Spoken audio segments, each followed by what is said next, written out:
Kim Chu, may patama kay Sian Lim, mas masaya sa piling ni Paolo Avellino.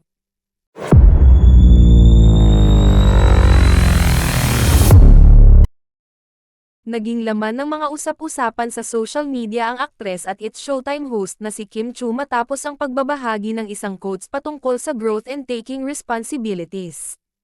Ibinahagi ng actress at It's Showtime host na si Kim Chu ang nasabing quotes matapos ang pagpapahayag ni Sian Lim kung ano ang mensaheng ibibigay niya sa kanyang ex kung nakasalubong niya ito.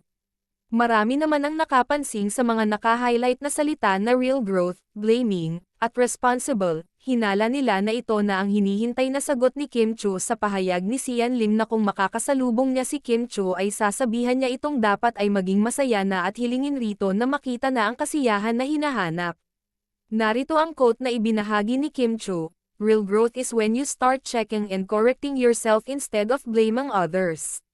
You take your power back by being responsible for your life." Sa kabilang banda, marami sa mga netizens ang nakapansin na tila hindi na umano nasasaktan ngayon si Kim Chu. Tuluyan na rin itong nakapag-move on sa naging hiwalayan nila ni Sian Lim dahil na rin kay Paolo Avellino na nakakasama niya ngayon dahil sa kanilang mga pinagsamahang projects. Kapansin-pansin na masaya na ang ora ngayon ni Kim Chu at tila kinikilig na sa tuwing tinutokso sila ni Paolo Avellino sa isa't isa.